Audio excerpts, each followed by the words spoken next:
Hi, I'm Leslie Palma with Priests for Life, here with your pro-life news break. As I'm sure you've heard, the first ever U.S.-born cardinal was elected pope on Thursday. Chicago native Cardinal Robert Prevost chose the name Leo XIV for his papacy. The new pope is a member of the Augustinian order, as is Priests for Life's associate director, Father Dennis Wild. Father Dennis remembers Pope Leo as a student at Villanova University in Pennsylvania in the 1970s, and during an interview on End Abortion TV yesterday, Father Dennis recalled that the future pope was one of the founders of the group Villanovans for Life, which is still active on the Philadelphia area campus. Father Dennis described Pope Leo as a very humble man. He is not into himself, he is into the Lord Jesus Christ, he said. Recent public statements made by the former cardinal show he has not lost his heart for the unborn.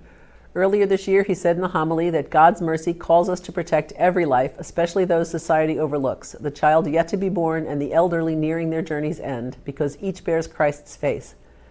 In 2023, he said that bishops play a fundamental role in protecting the unborn and the elderly, saying, "Bishops are called to be shepherds who defend the sanctity of life, ensuring no one, neither the unborn nor the aging, is left without the Church's love and protection."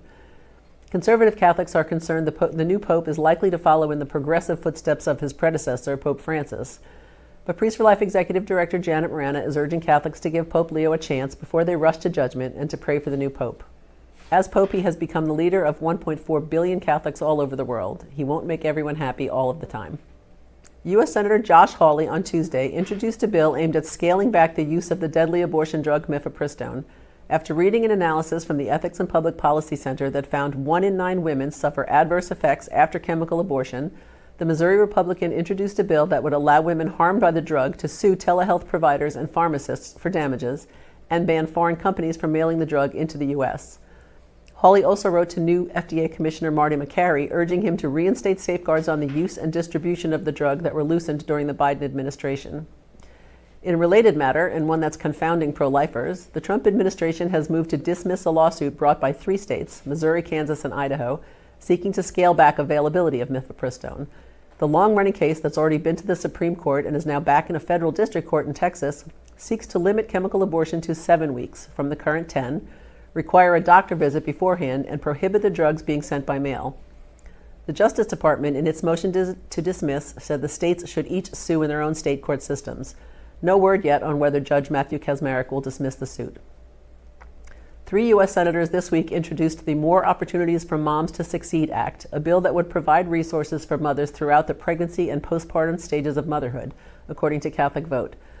The bill, introduced by Senators Kevin Cramer of North Dakota, Katie Britt of Alabama, and Eric Schmidt of Missouri, would give pregnant women the option to request child support from the father before the child is born, would establish a federal website with resources for pregnant women, and would establish 2 grant programs, one to support women through the pregnancy and newborn stages, and another to increase access to pre- and postnatal telehealth appointments in medically underserved areas.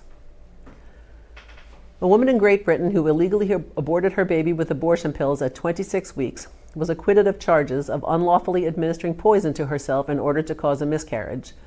Nicola Packer was 41 and thought she was past her childbearing years when she took a pregnancy test and discovered she was pregnant.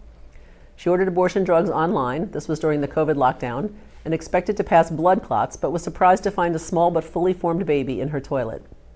She told the court she thought she was only 10 weeks pregnant, which is the legal limit for taking abortion pills in Great Britain. Had she known she was days away from her 3rd trimester, she said she would not have taken the drugs. The jury of 3 men and 9 women cleared her of all charges following a 2-week trial. And finally, Benedictine College, a Catholic institution in Atchison, Kansas, announced this week that it will open a medical school to train pro-life physicians. The Benedictine College School of Osteopathic Medicine will have space for 180 medical students annually and should welcome its first class in 2028. When a woman is facing a difficult or unplanned pregnancy, the doctor who treats her plays an outsized role in whether she will choose life. Our country needs more pro-life physicians. That's some of what's making news this week. Thank you for tuning in. If you would like to keep up with our press releases and commentary, go to prolife.press or scan the barcode on your screen. Happy Mother's Day to all the moms watching, but please keep in mind that Mother's Day is a very tough day for women who have aborted their children and for women who want more than anything to be mothers but can't conceive. And please remember always that life